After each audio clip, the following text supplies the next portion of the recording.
አቶ ጌታቸው ረዳ 3 ጄኔራሎችን ከስራ አገዱ። ጄኔራሎቹ የግንባር አዛዥ ናቸው። በአስመራና አዲስ አበባ ጸብ ምክንያት ትግራይ ጦር ሜዳ ልትሆን ትችላለች ሲሉ የክልሉ ምክትል ፕሬዝዳንት ሌተናንት ጄኔራል ጻድቃን ገብረትንሳኤ ገለጹ። ምክትል ፕሬዝዳንቱ የጦርነቱ አይቀሬነት እውን እየሆነ ነውም ብለዋል። ጦርነቱ ረጅም ጊዜ የሚወስድ አዲስ የሀገር ቅርጽም የሚያመጣ ስለመሆኑ አብራርተዋል። ዝርዝሩ ተዘጋጅቷል። አልጀዚራ ስለ አማራ ክልሉ ጦርነት ዘገባውን ይዞ ወጥቷል። በክልሉ በተለያዩ ቦታዎች በተፈጸሙ ጥቃቶች በአመራሮች በተሽከርካሪዎችና በሰላማዊ ዜጎች ላይ ጭምር ጉዳቶችም ደርሰዋል። ጄኔራሉ ደግሞ ዘመናዊ መሳሪያ እያስታጠቁን ነው ሲሉ ተናግረዋል። እንመለከተዋለን። የትግራይ ክልል ጊዜያዊ መንግስት ፕሬዝዳንት አቶ ጌታቸው ረዳ በኢትዮጵያና ኤርትራ መንግስታት ወቅታዊ ሁኔታ ምክንያት እየተጠነቀቅንና እየተጨነቅን ነው አሉ። ሁለቱ መንግስታት ወደ ጦርነት እንዳይገቡ እየተከላከልን ነው ሲሉም ተደምጧል። ትግራይ ተገዳ ወደማትፈልገው ጦርነት ልትገባ እንደምትችልም ጠቁሟል። ሰሙታላችሁ።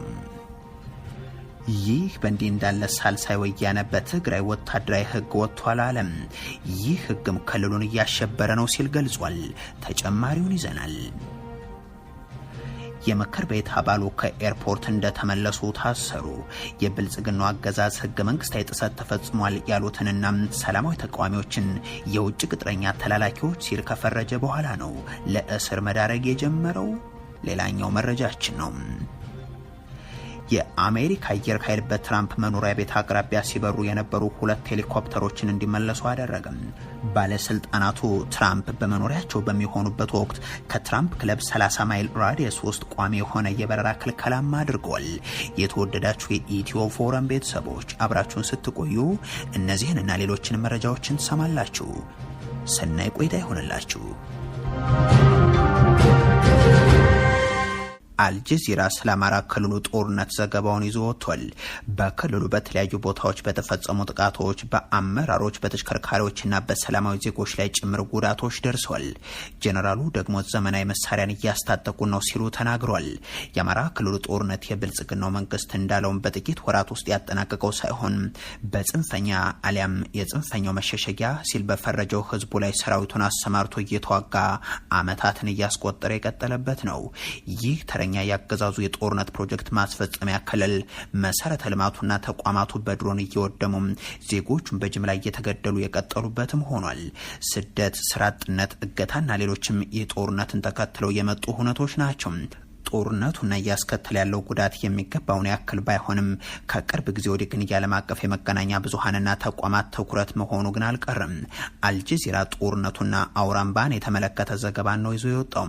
ጣቢያው ያነጋገራት አረጋሽ ኑሩ የአካባቢውን አረንጓዴ መልክዓ ምድር እየጠቆመች የቀደመውን ጊዜ ሰላም ታስታውሳለች።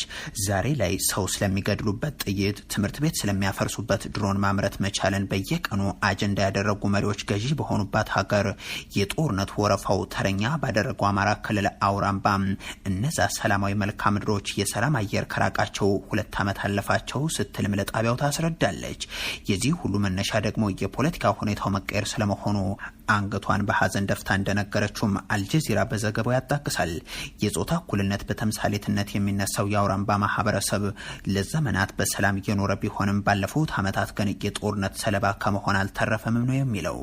አብይ አህመድ በፈረንጆቹ 2023 የወሰዱትን እርምጃ ተከትሎ የተቀሰቀሰው የክልሉ ጦርነት በሺዎች እንዲገደሉ ምክንያት ስለመሆኑ የሚያነሳው አልጀዚራ በክልሉ የጦር ወንጀል በመከላከያ ሰራዊቱ መፈጸሙን ተቋማትን ዋቢ አድርጎም ያብራራል።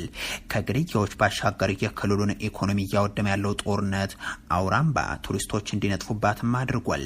ትምህርት ቤቶች ተዘግተዋል፣ በርካቶችም ተፈናቅሏል።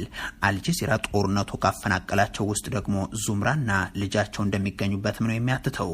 ወደ አዲስ አበባ የተፈናቀሉት የ76 ዓመቱ ዙምራ መፍትሄ ሲሉ የሚያቀርቡት ደግሞ ሀቀኛ ንግግርና ድርድርን ነው። የብልጽግናው መንግስትና ወታደራዊ አዛዦች ደግሞ መፍትሄው እጅ መስጠት ነው በሚል አሁንም ጦርነት አሁንም ጦር ማሰማራታቸውን ገፍተውበታል። ትናንትና ዛሬ የተፈጸሙ ጥቃቶችና የደረሰው ጉዳትም የዚህ ማሳያ ነው። ዛሬ በጎጃም ቀጠና ከአዲስ ቅዳም ወደ ዳንግላ በመጓዝ ላይ የነበሩ የመንግስት ወታደሮች ይዘውት ከነበረው ጦር መሳሪያና ተሽከርካሪ ጋር የደፈጣ ጥቃት ደርሶባቸው ንብረቱ ለውድመት እነርሱም ለጉዳት ተዳርጓል። በተመሳሳይ በደቡብ ጎንደር ዞን ጋሳይ ተብሎ በሚጠራው አካባቢም በመንግስት ኃይሎች ተሽከርካሪ ላይ የተፈጸመው ጥቃትም ሰብአዊና ቁሳዊ ጉዳትን ያስከተለ ነው። በሰሜን ሸዋ ዞን አረርቲ ደግሞ የአካባቢ የመንግስት የጸጥታ አመራሮች ጭምር የተገደሉበት ጥቃት ነው የደረሰው። ምዕራብ በለሳም፣ ወራህላም፣ ምዕራብ ጎጃም ቋሪት፣ ገነት አቦ ተብሎ በሚጠሩ አካባቢዎችም ውጊያዎች፣ በሰላማዊ ዜጎች ላይ ግድያዎች ተፈጽሟል። በክልሉ እንዲህ ባለው ወታደራዊ ስምሪት ላይ በጉልህ እየተሳተፉ የሚገኙት የሰሜን ምዕራብ እዝ አዛዡ ሌትናንት ጀነራል ብርሃኑ በቀለ ግን ተጨማሪ የመግደያ መሳሪያዎችን እየታጠቅን ነው የሚል ማብራሪያ ለወታደሮቻቸው ሲያቀርቡ ነው የተስተዋሉት። በዚህ ንግግራቸው ላይ ዳር ድንበርን በመጠበቅና ጽንፈኛውን በመዋጋት ላይ ነን የሚል ሀሳብም አንስቷል። ጀነራሉ በሱዳን ተቆርሶ ዳር ድንበሩ የተደፈረ ሀገር ጦር አመራር ሆነው ነገር ግን ከሀገራቸው ወጣቶች ጋር በድንበር ቀጠናዎች ላይ ውጊያን ሲያደርጉ እየዋሉ ነው እንግዲህ ይህንን የሚናገሩት። በአስመራና አዲስ አበባ ጸብ ምክንያት ትግራይ ጦር ሜዳ ልትሆን ትችላለች ሲሉ የክልሉ ምክትል ፕሬዚዳንት ሌትናንት ጀነራል ጻድቃን ገብረትንሳኤ ገለጹ። ምክትል ፕሬዚዳንቱ የጦርነቱ አይቀሬነት እውን እየሆነ ነውም ብሏል። ጦርነቱ ረጅም ጊዜ የሚወስድ አዲስ የሀገር ቅርጽ የሚያመጣ ነው ሲሉም ነው የገለጹት። ጀነራል ጻድቃን አንድ ከወንጀል ተጠያቂነት ማምለጥ የሚፈልግ ኃይል ከኢሳያስ ወገን ለመቆም ፍላጎት አለው የሚል ጥርጣሬ አለ ሲሉም ጽፈዋል። ሻዕቢያ በትግራይ ውስጥ ገብቶ የፈጸማቸውን በደሎችን በማስታወስ ከዛ ኃይል ጋር ለመስራት ፍላጎት ማሳደርን የኮነኑት ጀነራል ጻድቃን የኤርትራ ጦርን ጋብዞ በትግራይ ህዝብ ላይ ተፈጽሟል ያሉትን ጄኖሳይድ እንዲካሄድ ያደረገው የአብይ አህመድ አገዛዝ መሆኑን ግን አልጠቆሙም። አዲስ አበባና አስመራ ወደ ጦርነት ቢገቡ የትግራይ አቋም ምን መሆን አለበት የሚለውን ጉዳይ ግን አስቀምጧል። በ1990 ዓ.ም ኢትዮጵያ ሻዕቢያን በወረረበት ወቅት የሀገሪቱ ጦር ጠቅላይ ኤታማዦር ሹም የነበሩትና የኢሳያስ አፈወርቂ ሰራዊት ለሽንፈት የተዳረገበትን ጦርነት የመሩት ጀነራል ጻድቃን እንደ ሻዕቢያ ያለ ዘራፊ መንግስት የለም ብሏል። ሻዕቢያ በ1990 ኢትዮጵያን በወረረበት ወቅት ብቻ ሳይሆን በኦህዴድ ብልጽግና ግብዣ 1 ሚሊዮን ኢትዮጵያን ትግራይ ውስጥ የጨፈጨፈበትን ጦርነት ለመከላከል የተቋቋመ ኮማንድ ፖስት አባል የነበሩት ጀነራል ጻድቃን የኤርትራው መንግስት አሁንም ከአዲስ አበባው አገዛዝ ጋር ተዋግቶ ትግራይን ጦር ሜዳ ሊያደርግ ነውም ብለዋል።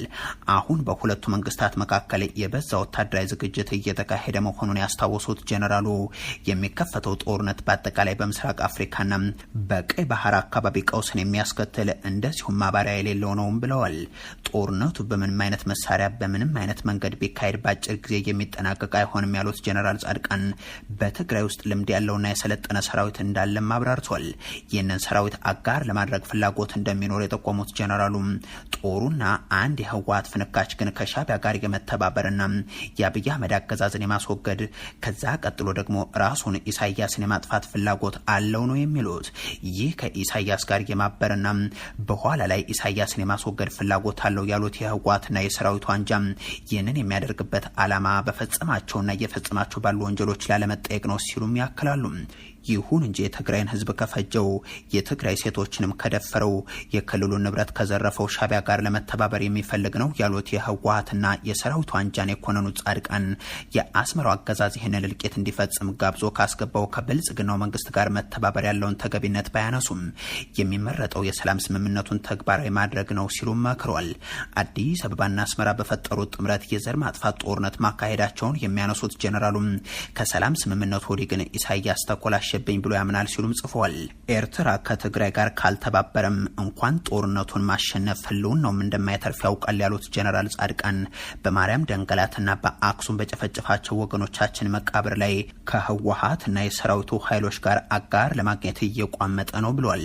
ይህ ጦርነት ከተከፈተ ትግራይ የጦር ሜዳ ልትሆን እንደምትችል ያነሱት ጀነራል ጻድቃን ይህንን ማስቀረት የሚቻልበትና የሰላም ስምምነቱ በሙሉ እንዲተገበር የሚደረግበት መንገድ መፈለግ እንደሚበጅ ነው የጠቆሙት።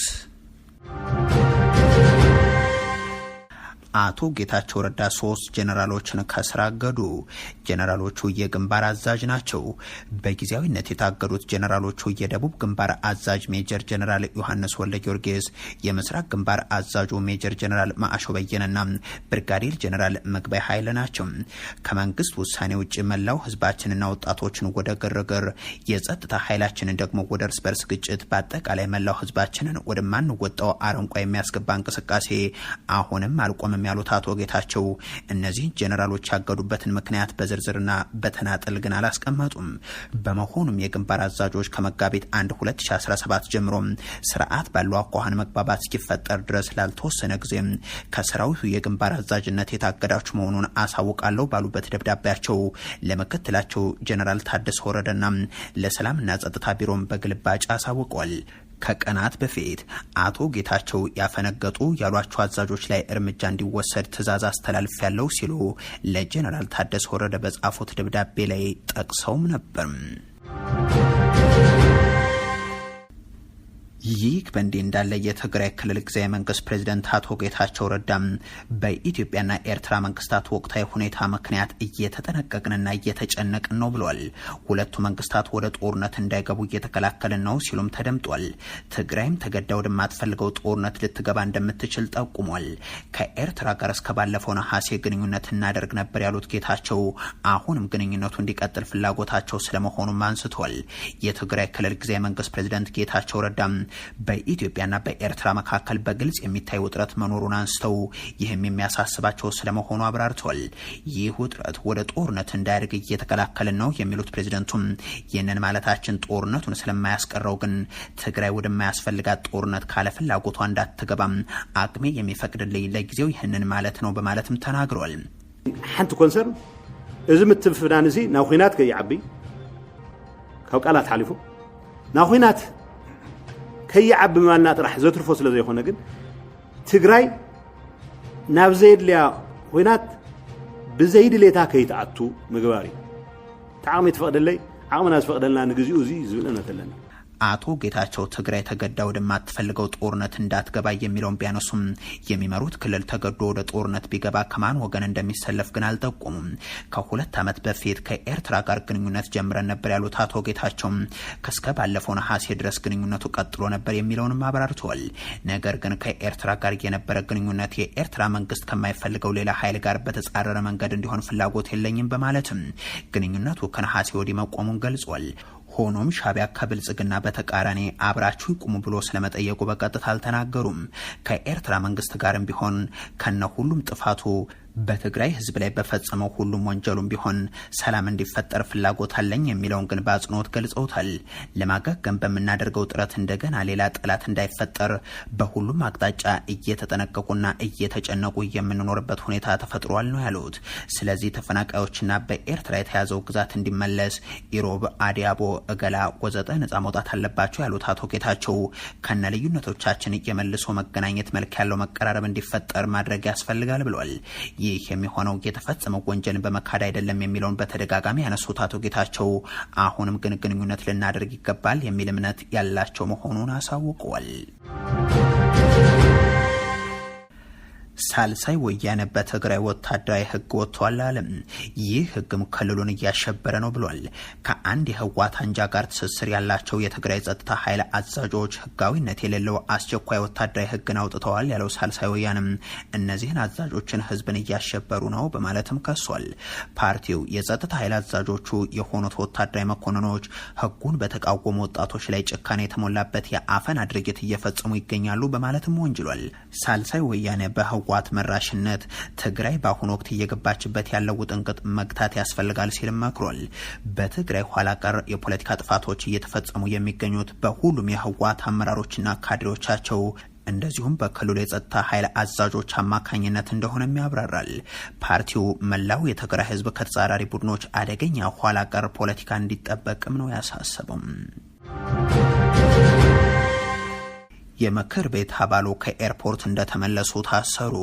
የብልጽግናው አገዛዝ ህገ መንግስታዊ ጥሰት ተፈጽሟል ያሉትን እነዚህን ተቃዋሚዎችን የውጭ ቅጥረኛ ተላላኪዎች ሲል ከፈረጀ በኋላ ነው ለእስር መዳረግ የጀመረው። አሁን ገና ኢትዮጵያ ይሆን የሚሉትና ለዚህ ንግግራቸው ምክንያት የሆነውን ህገወጥ የወርቅ ንግድ ያከናውኑ ዘንድ ፈቃድ አግኝተዋል በሚል የሚገለጹት የቤንሻንጉል ጉሙዝ ክልል ርዕሰ መስተዳደር አቶ አሻድሊ ሀሰን በሱዳን ቀይ ምንጣፍ ተዘርግቶላቸው ወርቁን ይሸጡ ዘንድ አቀባበል እንደተደረገላቸው የሚታወስ ነው።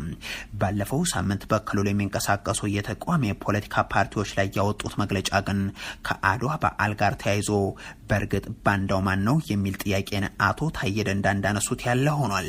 የውጭ ቅጥረኛና ተላላኪዎች ሲሉ በክልላቸው መንግስት በኩል አስነግረው ነበርና አሁን ደግሞ በክልሉ ምክር ቤት አባል የሆኑ አመራርን አድማ ብተናዎቻቸውን አስልከው በረራም አስከልክለው እንዲታሰሩ ማድረጋቸው ታውቋል።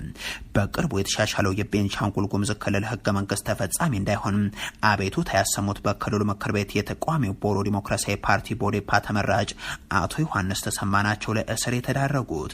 አቶ ዮሐንስ በክልሉ ህገ መንግስት ላይ ስላቀረቡት አቤቱታ ተጨማሪ ማብራሪያ ለመስጠትና ለውይይት ተጠርተው ወደ አዲስ አበባ ለመሄድ አሶሳ አየር ማረፊያ ትናንት ከቀኑ 4 ሰዓት አካባቢ በደረሱበት ወቅት እሳቸውን ጨምሮ 3 የምክር ቤት አባላት የሀገር ውስጥ በረራ ማድረግ አትችሉም ተብሏል።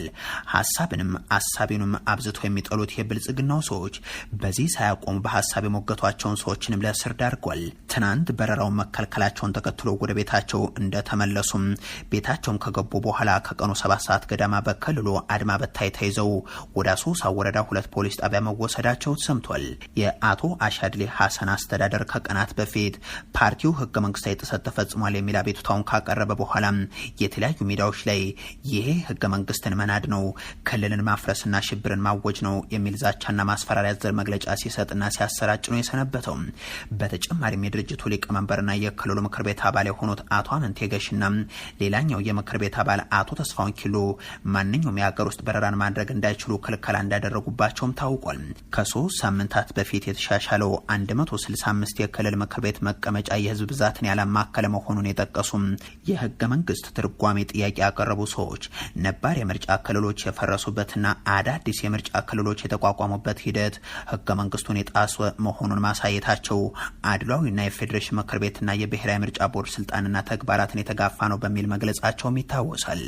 ይህንን ተከትሎ የአቶ አሻድሊ ሀሰን አስተዳደር የውጭ ቅጥረኛና ተላላኪ ሲል የቦሮ ዲሞክራሲያዊ ፓርቲ አመራሮች፣ አባሎችና ደጋፊዎችን ፈርጆ ክልሉን ዳግሞ ወደ ግጭት በማስገባት የተሰጣቸውን አጀንዳ ለማስፈጸም እንቅስቃሴ ማድረግ ጀምሯል በሚል መወንጀሉ የሚታወስ ነው። የአሜሪካ አየር ኃይል በትራምፕ መኖሪያ ቤት አቅራቢያ ሲበሩ የነበሩ 2 ሄሊኮፕተሮችን እንዲመለሱ ማድረጉን አሳወቅም።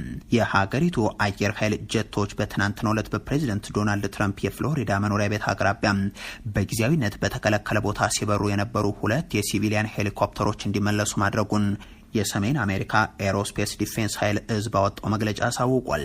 ይህ ጥሰት ፕሬዚደንት ትራምፕ ባለፈው ጥር ወር ዋይት ሀውስ ከገቡ በኋላ የተፈጸሙ ጥሰቶችን ወደ 20 ከፍ እንዲሉ ማድረጉንም እዙ ጠቅሷል። ሄሊኮፕተሮቹ ወደ ተከለከለው ቦታ የበረሩት ፕሬዚደንት ትራምፕ በዌስት ፓልም ቢች በሚገኘው የጎልፍ ሜዳቸው አንድ ዙር ጨዋታ ከጨረሱ በኋላ ሲሆን በኤፍ-16 ጀቶች እንዲመለሱም ተደርጓል። በተመሳሳይ ባለፈው ቅዳሜ የአየር ኃይል ጀቶች ትራምፕ ማራላጎ ከተባለው ሪዞርታቸውና ከመኖሪያ ቤታቸው ወደ ጎልፍ መጫወቻ ሜዳ ካረፉ ከጥቂት ደቂቃ በኋላ ሲበሩ የነበሩ ሄሊኮፕተሮችን መልሰዋል።